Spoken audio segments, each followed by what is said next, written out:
പത്രപ്രവർത്തകർ, എന്റെ പൊതുസമൂഹം, കേരളത്തിലെ ഈ പറയുന്ന ബഹുമാനീയരായ ജഡ്ജിമാരുൾപ്പെടെയുള്ള ആളുകൾ മനസ്സിലാക്കേണ്ട ചില കാര്യങ്ങളുണ്ട്. എനിക്കിനി പ്രതീക്ഷ കോടതിയാണ്. ഞാൻ അടുത്ത സ്റ്റെപ്പ് ഹൈക്കോടതിയിലേക്കാണ്. കാരണം നീതിപൂർവമായിട്ടുള്ള ഒരു കാര്യങ്ങളും നടക്കുന്നില്ല. എല്ലാം അവരുദ്ദേശിച്ച രീതിയിൽ വളച്ചു പോവുകയാണ്.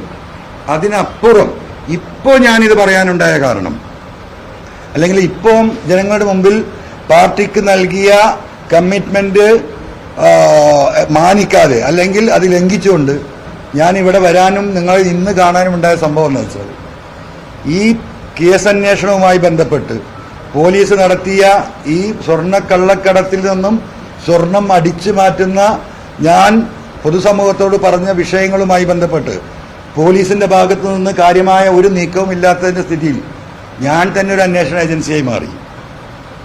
വേറെ നിവൃത്തിയില്ല. അതിന്റെ ഭാഗമായിട്ട് ഈ സ്വർണ്ണക്കള്ളക്കടത്തുമായി ബന്ധപ്പെട്ട് ഈ സ്വർണം കൊണ്ടുവന്ന കാരിയർമാർ, കേസിൽപ്പെട്ടവരും അവരുടെ ബന്ധുക്കളുമായിട്ട് ഒരുപാട് ആളുകളോട് ഞാൻ സംസാരിച്ചിട്ടുണ്ട്, സ്വകാര്യമായി സംസാരിച്ചിട്ടുണ്ട്.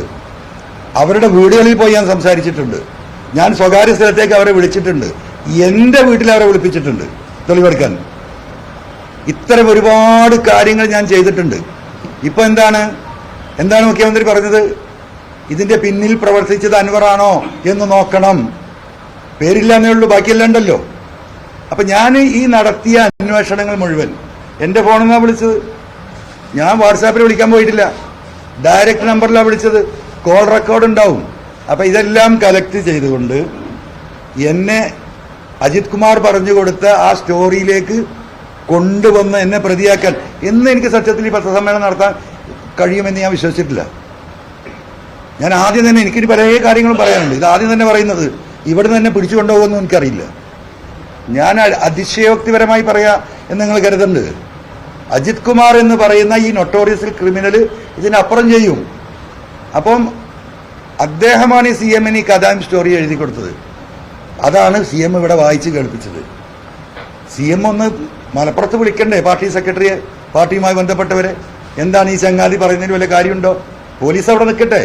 പോലീസിന്റെ കാര്യത്തിൽ ഞാൻ ആദ്യം പറഞ്ഞു, കൊണ്ടോട്ടി അങ്ങാടിയിലെ റോഡ് അടിച്ചു വാരുന്ന സഹോദരിക്ക് ഈ കള്ളക്കടത്തിനെ കുറിച്ച് അറിയും, കടല വറക്കുന്നവനറിയും, ടാക്സിക്കാർക്കറിയും. ഒന്ന് വിളിച്ചോ CM? എന്താണ് ഈ പറയുന്നതിൽ വല്ല വാസ്തവമുണ്ടോ?